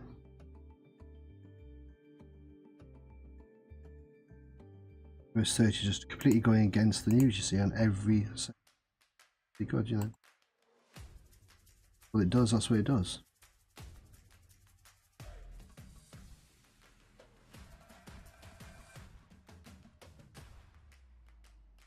$47, $49, look at it, you see, going up. Perfect. There was a buy, you see. Didn't take it, didn't take any positions. See if it's going to reverse off here first. Well up today, so don't need to panic. Sometimes this happens, you see. This is the whole thing about it, that every news event has gone against, but this could just be a manipulation before we get a drop. That's why you want to wait, because if it crosses the trend line, then you want to be out. Just wait and see. Yeah, just spiking, because you've still got 2 minutes left on this. We saw nothing organic in the economy that was going to bring down inflation. So that means that the Fed needs to fight inflation. The impact of high inflation on real income The bottom said the bottom of the heavy support, this bound stuff. News was all bad, worse than expected, but on the reverse. Fine, doesn't matter to us which way. Goes green, guess what? We're taking buys. See if it backs off a little bit. From New York City for our audience worldwide. Good morning, good morning. This is Bloomberg Surveillance on TV and radio alongside Tom Keane and Lisa Abramowitz. I'm Jonathan Ferro. Futures down 0.4 on the S&P, down 0.5% on the Nasdaq. A big week coming up, TK, for big tech. Well, it is. It's big tech and Microsoft and all that, but the big document that just dropped is a Schedule 13D from Twitter. John, I've been going through it, and it's like reading Microsoft boilerplate as well. Give us the highlights, Tom. Give us the highlights. The highlight is a lot of lawyers had a lot of pizza over the weekend putting this boilerplate together, and the answer is it is radically complex. It's actually the anti-Nutella. You know, you look at Microsoft, and they've been doing things 50 seconds left on this. Simple. Musk Going to get a is buy, tweeting or we're at going to get a reversal on here. It's going to be like this, look, we're reversed up and reversed down. So we just wait. Close this transaction. No Bravo, that's panic. the big question. I think it is an important question we've still got to ask. Especially because we don't understand what other equity investors. It's good to see that the news has gone against. The US-30 has gone against the news results on every single one, pre or post. So that's how you know how to trade. That's how you just anticipate. Now we're going green, look. We're going to get a little cheeky buy.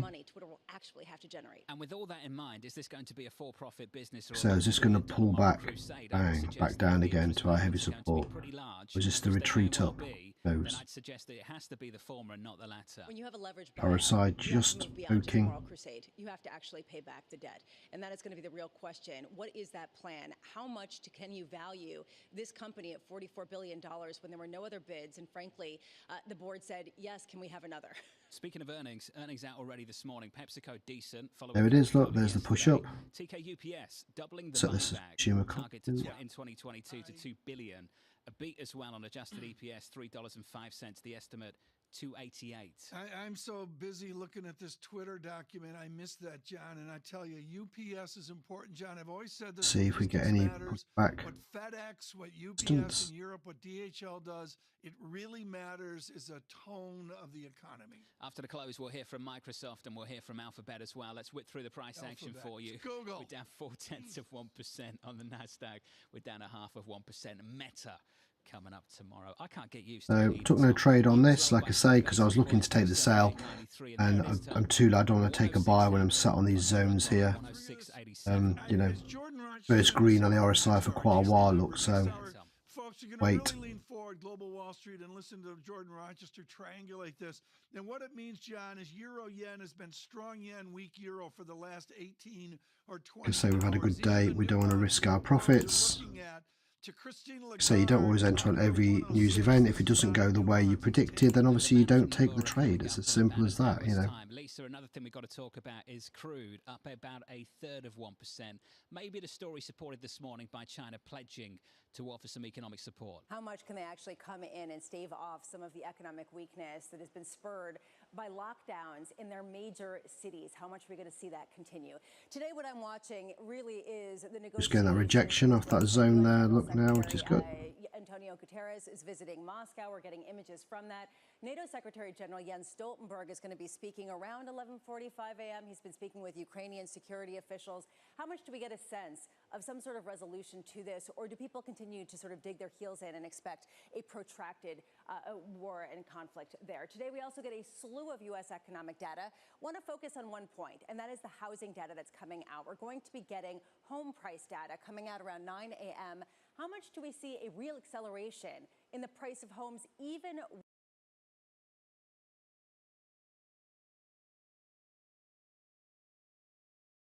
see, get a rejection. Look at the wicks wicking down. So yeah, let's see. Might be able to pop a sell in.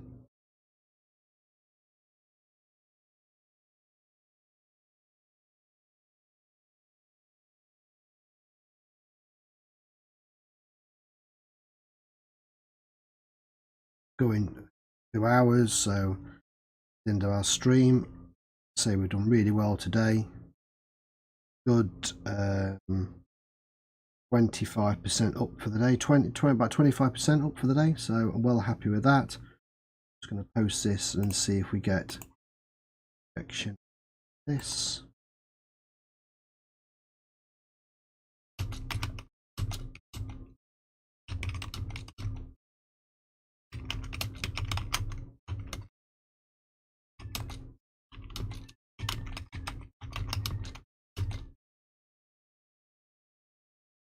We don't jump in right at the moment.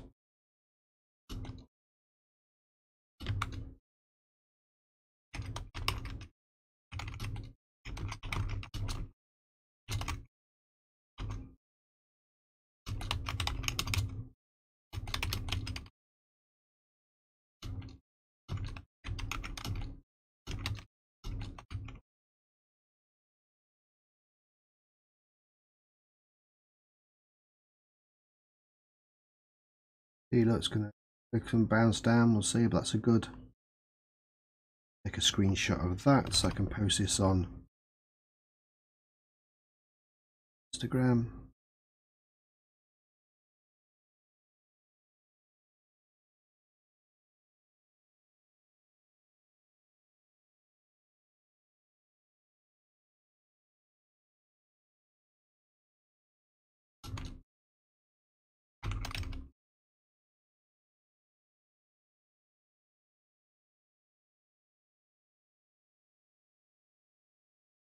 Great stuff. Right, well, like I say, we'll be waiting for the team to see if we do get a sell on this or a buy above if it breaks this zone. Like I say, thank you again for joining me. Posting that.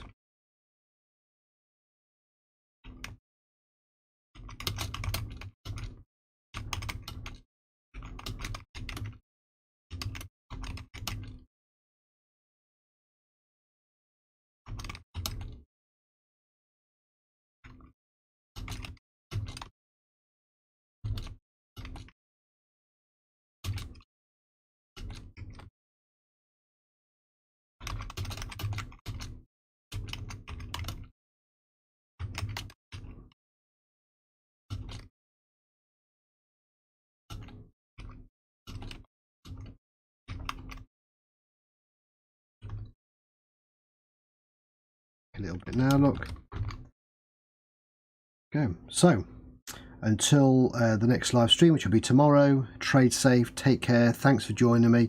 Give us a like again, share, you know, the YouTube channel, tell people about us, True Scalping, and if you want to join us and have information on how to join the team and the Discord group and have me as your mentor, then go to www.mohawkforex.com. Until tomorrow, take care all, trade safe, and we will see you on the next live stream.